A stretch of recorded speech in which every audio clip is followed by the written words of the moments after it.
Prior to injecting the lips, you need to do an assessment of the perioral region, looking at the oral commissure, at the cupid's bow, which is this area of the upper lip.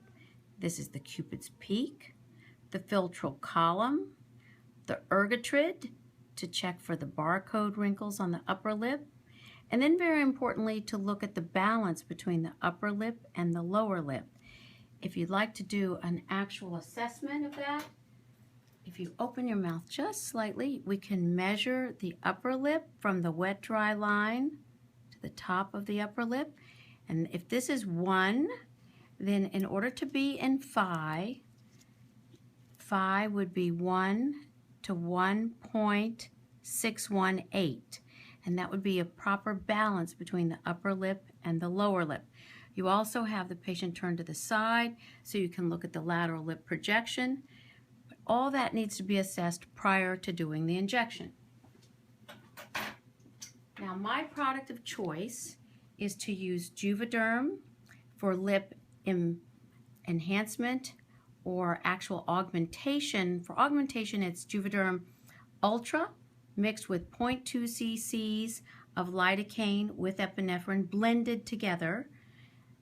Or if I just want to do the perioral region or just a mild lip enhancement in someone who already has full lips, I prefer Restylane Silk. I like to start at the lateral commissure. Now, little tiny ouch. And I just give a little bit of a strut for a little support of that lateral commissure. And sometimes it's necessary to come on the platform of the lip and just above, little ouch, because this is where the fibers of the depressor angularis oris intercalate into the orbicularis oris, and so there's sometimes a little pouchiness here, but if you'll just inject medial to this on the platform of the lip.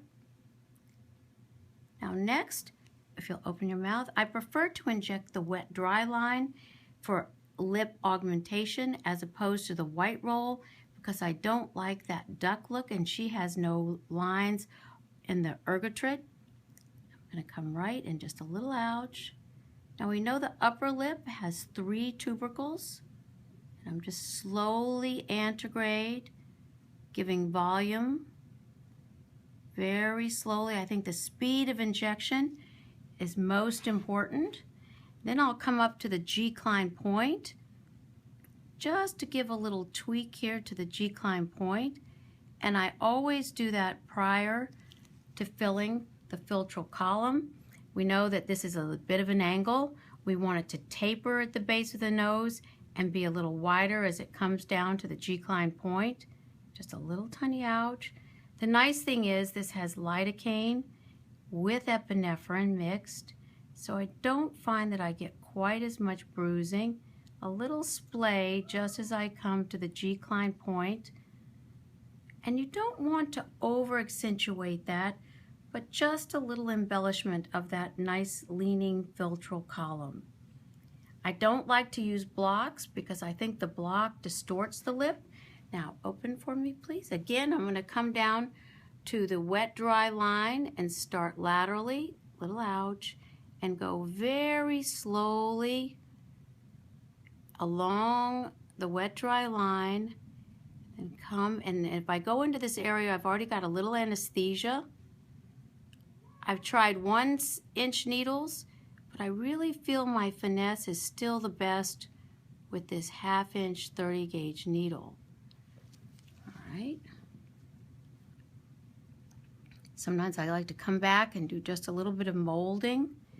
Now we know the lower lip has 2 tubercles, so I like to just open up slightly, a little embellishment and enhancement to that tubercle, because we don't want the lower lip to look like a sausage. And this patient also, you can come back and see along the marionette, she's going to need a little support here of the lateral lip as well. And you can do that by coming back in this direction, just giving a little lower support.